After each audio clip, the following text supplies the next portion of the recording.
Hello everybody, this is AK. I'm back. I'm bringing you a rare morning video on Labor Day.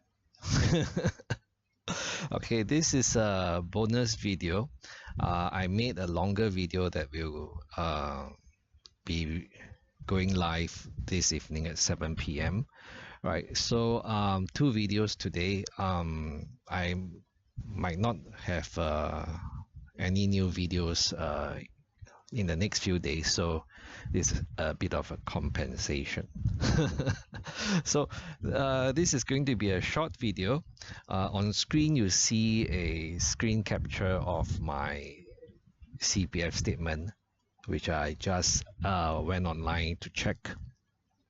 And some people say, oh my goodness, AK, why your CPF has so little money? I thought you say you have $1.1 million in your CPF or a bit more. If you ask that question, it means that you are new to my blog, new to my channel. Of course, you see there's only like $21,000 in the ordinary account because I used the bulk of my OA money to buy T-bills, right? And I decided to make this video because in recent videos I talk about how I look at my retirement needs and how I'll be able to access my CPF money 2 years from now when I turn 55. And of course, if you're a regular reader, long-time reader of my blogs, you know that I'm a strong believer in the CPF and how I have used it to help ensure retirement funding adequacy at a very basic level. At least is what we should call a safety net, right? If all else fails, we have the CPF. So if you have money in excess of $20,000 in your CPF account, you might want to put it to work. I'm not talking about buying anything risky or anything volatile that has a price risk. I'm talking about just buying T-bills, right? Because T-bills like the CPF is risk-free, volatility-free, right? So, and the last auction, I think it was 3.75% per annum cutoff yield, and prior to that, I think it was 3.73% per annum cutoff yield, right? So in recent videos, I said that 2 years later, I would still want to buy T-bills, and I said that, well, if interest rates to come down, it will still stay higher for longer, that I don't think low interest rate environment will come back anytime soon. So I said maybe T-bill cutoff yield will go down to like 3% or slightly higher 2 years later. So now it's much higher. It's still much higher than 3%, right? 3.75%. It's quite good compared to 2.5% that we get from the CPF OA. So might want to consider, in fact, I think it's a no-brainer to just simply buy T-bills. It's the same risk-free, volatility-free profile that pays much more, right? So of course, when we buy T-bills using CPF OA money, we have to remember that there are fees that we have to pay, so there's a transaction fee, then there's a holding fee charged by our CPF IA investment account bank, right? In my case is DBS. So try not to buy very small tranches. So like, let's say you have like $50,000, try not to like buy 10,000 5 times, because then you have to pay the fees 5 times. It doesn't matter how large or how small the investment is, the fees is the same. So the larger the amount, the smaller percentage that transaction fee, that custodian fee is going to be, right? So personally, I just have 2 tranches.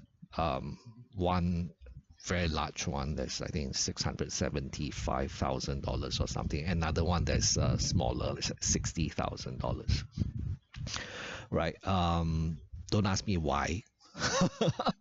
I think the first time I did it, I just plonked in a large sum, and I didn't think of how much there's left. And then later on, I realized, hey, there's still some money left in my CPF OA which I can use to buy T-bills, and I did it. So that's why there are 2 tranches.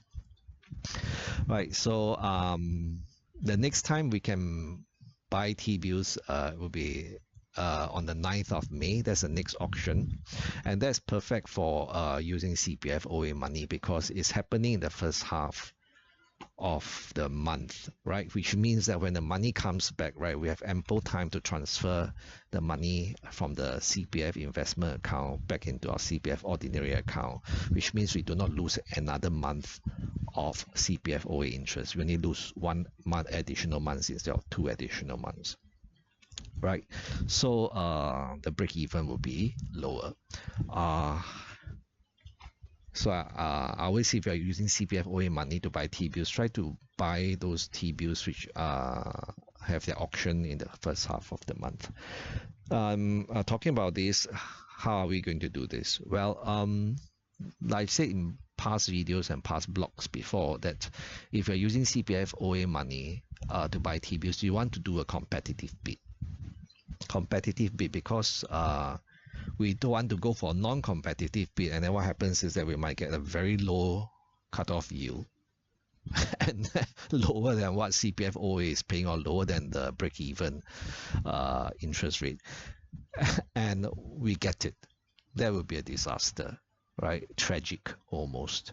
Yeah. So put in a competitive bid so that if the yield comes in lower than what we find acceptable, our CPF OA money stays in the CPF OA and doesn't get sent into a T-bill that pays a very low yield, right? And I made a video on what is a sensible bid to place, and till now I still think if it's up to me, right, I'll just place 3.5% competitive bid because I think that makes sense. That the difference between what we get from a T-bill and what we get from the OA, well, is at least somewhat meaningful, right? At 3.5%.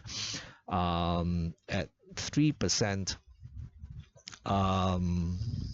you really have to buy a 1-year T-bill instead of a 6-month T-bill because then the break-even point is much lower, right? So, but if you're buying 6 months T-bill, I think the break-even is 3.33% to be safe because just in case you lose 2 additional months of interest instead of 1 additional month of interest, right?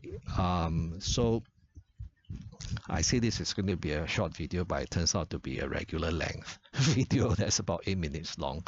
So have a look-see, go and check the CPF account, your statement, and if you have more than $20,000 in your CPF OA, you might want to consider buying T-bills in the upcoming auction, right? And if you have a DBS investment account, like DBS CPF investment account like I do, then you are very lucky because it's very easy to apply for T-bills using the CPF using the DBS app. Okay, so that's all for now. There'll be another video coming up this evening. So if AK can talk to himself, so can you. Bye bye.